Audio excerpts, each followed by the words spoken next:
اچھا اب اس ساری صورتحال کو کیونکہ جو سچ کیوں لوگوں کے پاس نہیں جا رہا، بہت سارے وہ لوگ جو حق سچ کی بات کرتے تھے وہ آف ایئر کر دیے گئے ہیں، اینکرز کو آف ایئر کر دیا گیا۔ میں آپ کو ایک حامد میر صاحب کا کلپ سنوانا چاہتا ہوں، اس کو ذرا غور سے سنیے گا، اور خاص طور پر جو انہوں نے آخر میں بات کی ہے، یہ نیشنل پریس کلب میں ایک تقریب میں انہوں نے بات کی ہے، ذرا سنیے۔ کچھ نام میں نے ان کو بتایا، میں نے کہا do you know how many journalist have been banned in Pakistan in last 2 years?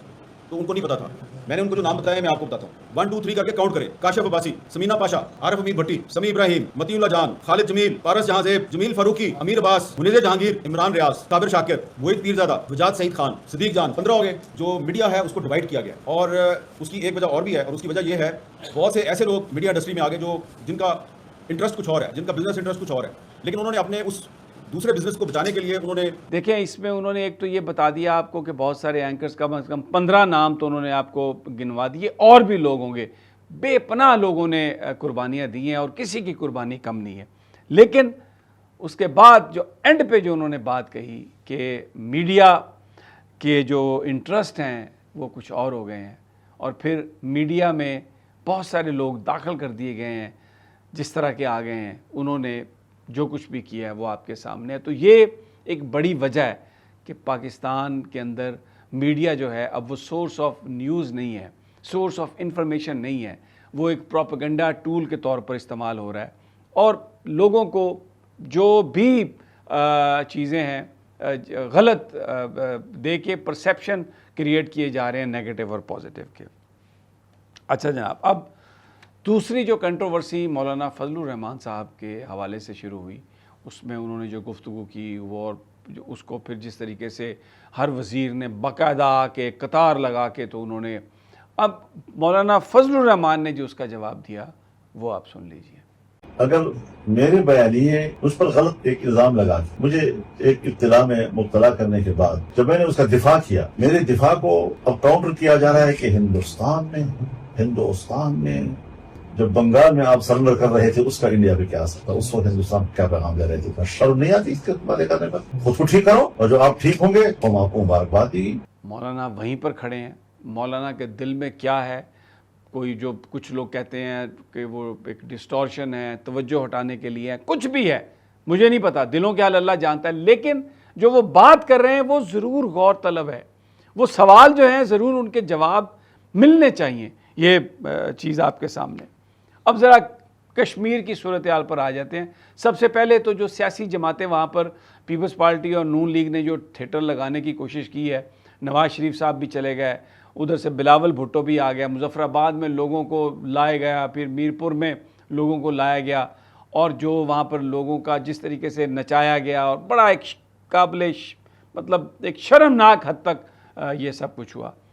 Senator مشتاق، سابق سینیٹر مشتاق جو جماعت اسلامی سے جن کا تعلق تھا، وہ کیا کہہ رہے ہیں؟ یہ جو نون لیگ اور پیپلز پارٹی آپس میں چیمپئن بننے کی کوشش کر رہے ہیں، لوگوں کو ماموں بنانے کی کوشش کر رہے ہیں، سنیے کیا کہتے ہیں ایکس سینیٹر مشتاق صاحب۔ وہاں الیکشن نہیں ہو رہا آزاد کشمیر میں، وہ فراڈ ہے، وہ ڈرامہ ہے، وہ فکسڈ میچ ہے، وہ نورا کشتی ہے، لاڈلا کا لاڈلا اور رائیونڈ کی لاڈلی فکسڈ میچ کھیل رہے ہیں، نورا کشتی کر رہے ہیں اور کشمیریوں کو دھوکہ دے رہے ہیں۔ اب جناب آپ نے یہ سن لیا، وہ کہہ رہے ہیں یہ فکس میچ ہے، یہ سارے کا سارا فکس میچ ہے اور یہ نامناسب ہے۔ اچھا، اب میں آپ کو جو کشمیر کا معاملہ ہے اس پر میں آپ کو اپڈیٹ دیتا ہوں۔ بیہائنڈ دا سین مذاکرات ہو رہے ہیں، میرے ذرائع مجھے یہ بتا رہے ہیں کہ ایک انڈرسٹینڈنگ بھی نظر آ رہی ہے، لیکن اس کو ابھی تحریری شکل نہیں دی گئی، اور جب تک وہ تحریری شکل میں نہ آئے، لوگوں کے سامنے پیش نہ کیا جائے، عوامی ایکشن کمیٹی جو ہے اس سے پیچھے ہٹنے کے لیے تیار نہیں ہے۔ اس میں یہ کہا جا رہا ہے کہ تقریباً 6 نشستیں ایسی ہوں گی جو ختم کر دی جائیں گی مہاجرین کی، اور باقی 6 کا فیصلہ کیا جائے گا بعد میں۔ کالعدم کا جو لفظ لگایا گیا ایکشن کمیٹی کے ساتھ وہ ختم ہو جائے گا، تو اس سے پھر وہ ساری گرفتاریاں اور جو شوکت میر بھی رہا ہو جائیں گے۔ اب میں آپ کو بتاؤں، جو حکومتی ذرائع ہیں وہ اس بات کو نہیں مان رہے کہ 42 شہداء ہیں، وہ کہہ رہے ہیں یہ کم ہے تعداد اس سے بہت۔ اب دوسری جانب میں آپ کو بتاؤں، یہ کہا جا رہا ہے کہ جو لوگوں کو حکومت نے بتایا جن کو 4th شیڈیول میں جالا ہے ان کی تعداد تقریباً 800 ہے، اس سے بھی زیادہ ہے، اور دیہاتوں کے دیہات دہشت گردی کا ان پر الزام لگایا گیا، پرچوں پر نامعلوم افراد کر کے دریک کے علاقہ سارا جو ہے آلموسٹ اس کو دہشت گرد قرار دے دیا گیا، وہ سارے واپس ہوں گے۔ عوامی ایکشن کمیٹی بھی پریشر میں ہے، کیونکہ اگر یہ نہیں ملتا انہیں تحریری طور پر تو وہ تحریک کو ختم نہیں کریں گے۔ اگر انہوں نے لالی پاپ کے پیچھے ختم کیا تو جو کشمیر کے لوگ ان کے پیچھے کھڑے ہوئے ہیں وہ پیچھے ہٹ جائیں گے۔ میں آپ کو سردار امان کی وہ تقریر کا حصہ سنوانا چاہتا ہوں جس میں وہ پوری صورتحال پر بتا رہے ہیں، اور وہ وفاقی حکومت کو، پاکستان کو کہہ رہے ہیں کہ تم یہ کیا ہمیں کہتے ہو کہ ہم نے آٹا دیا، سبسڈی دی، ہم اپنے کھیت خود اگائیں گے، ہمارے اپنے جو ہیں سارے معاملات ہمارے اپنے ہیں، اور یہ جگہ ہماری اپنی ہے، اور ہم کسی سے ہم بھیک نہیں مانگتے۔ تو یہ آپ ذرا سردار امان کی تقریر سنیں۔ میاں محمد نواز شریف آیا ہے لیپ ٹاپ دینے کے لیے، میاں محمد نواز شریف آیا ہے، کہتا ہے بسیں لے کے آیا ہوں، بسیں اور لیپ ٹاپ یتیموں، مسکینوں، غریبوں، بے گھروں، بے شرموں چاہیے، آؤ کشمیری تمہیں دیں گے۔ لیپ ٹاپ نہیں چاہیے، لیپ ٹاپ نہیں چاہیے، لیپ ٹاپ نہیں چاہیے، ہمیں جو ہے وہ بسیں نہیں چاہیے۔ ہم آپ سے یہ کہتے ہیں ہماری زمین پر، ہمارے وسائل پر ہمارا اختیار دیجئے، جو اختیار ہے وہ دیجئے۔ یہ لیپ ٹاپ اور یہ بسیں ہم آپ جیسے منگتو کو ہم تحفے میں دیا کریں گے انشاءاللہ، ہر قربانی پر، ہر عید پر۔ بالکل کھل کر یہ انہوں نے آج نہیں کئی دنوں سے وہ بات کر رہے ہیں، اور یہ راولہ کوٹ کا جلسہ ہے، اس میں آپ لوگوں کی تعداد دیکھیں، ان لوگوں کو آپ واپس نہیں کر سکتے۔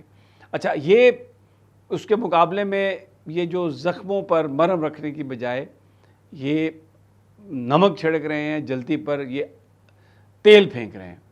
کیسے؟ یہ میں آپ کو بھی دیکھیں، یہ پروٹوکول آپ یہ دیکھیں، 30 وہیکلز ہیں مریم نواز وزیر اعلیٰ پنجاب کا پروٹوکول، یہ کشمیر میں دیکھیں، اور گنے گاڑیاں کھانے لگا ہوں۔ یہ دیکھیں ذرا، آپ نے گاڑیاں گننے کی، گاڑیاں کتنی ہیں؟ ایک گزر گئی، 2، اور یہ آگئی 3، یہ 3 تھی، اور یہ ہو گئی 4تھی گاڑی، اچھا جی 6، اور یہ ہے جی رانی صاحب کی گاڑی 7، یہ 8، 9، 10، 11، 12، 13، وہ بھی آ گئی 14، 15، 16، 17، 18، 19، 20، 21، اور یہ بھی گورنمنٹ کی 22، اور یہ ایمبولینس کی گاڑی 23، اور یہ بھی سرکاری گاڑی 24، یہ دیکھیں 24، یہ ہے 25، اور یہ ہے 26، اور یہ ہے 27، اور یہ ہے 28، یہ دیکھیں یہ آ گئی 29، یہ آ گئی 30، یہ آ گئی 31۔ یہ مجھے بتائیے، یہ وہاں پر کیا الیکشن کروانے جا رہے ہیں؟ کیا یہ الیکشن جیتیں گے؟ اور یہ کس طرح لوگوں کو بیوقوف بنانے میں کامیاب ہوں گے؟ ہرگز نہیں۔ حقیقت کو سمجھیں، اور جو لوگ آپ کو یہ بتا رہے ہیں کہ یہ طاقت کے بلبوتے پہ آپ کرنے کی کوشش نہ کریں، وہ پاکستان سے محبت کرنے والے لوگ ہیں، وہ اپنے اداروں سے محبت کرنے والے لوگ ہیں۔ آپ ہر چیز اپنے اقتدار کو دوام دینے کے لیے سیاست میں آپ نے جھونک دی ہے، which is not true۔ یہ غلط ہے۔ اب میں آپ کو، انہوں نے کتنا ظلم کیا، میڈیا آپ کو کبھی نہیں دکھاتا۔ یہ ذرا فوٹیج دیکھیں، یہ جو آپ کو فوٹیج نظر آ رہی ہے بڑی بڑی بلڈنگز کی، ابینڈنڈ بلڈنگز کی، یہ وہ پروجیکٹ ہیں جو عمران خان صاحب نے شروع کیے تھے۔ غریبوں کے گھر، غریبوں کے فلیٹ، اور کروڑوں اربوں روپے لگایا تھا۔ لیکن جیسے ہی عمران خان کو اقتدار سے علیحدہ کیا گیا، ان پروجیکٹس کو روک دیا گیا، اور آج یہ جو اربوں روپے کے ساتھ یہ جو لاکھوں کی تعداد میں جو فلیٹس اور گھر غریب پاکستانیوں کے لیے بنائے جا رہے تھے، وہ اس طرح سے ابینڈن ہو گئے ہیں، اس طرح سے وہ کھنڈرات میں تبدیل ہو رہے ہیں، ان کا نقصان ہو رہا ہے۔ کوئی ان کی طرف دیکھنے کے لیے تیار نہیں ہے، کوئی ان کو کمپلیٹ کرنے کے لیے تیار نہیں ہے کہ لوگوں کو دیا جا سکے۔ اور یار آپ اپنے نام کی تختی لگا لیں اس پہ، یہ گھر کمپلیٹ کر کے جن لوگوں آپ اپنی لسٹوں والے لوگ لے آئیں، وہ بھی پاکستانی ہوں گے نا یار، جس کے پاس گھر نہیں ہے دے دیں اس کو۔ لیکن بڑا افسوس کہ ایسا نہیں ہو رہا۔ اجازت دیجیے مجھے اگلی ویڈیو تک، اللہ نگہبان۔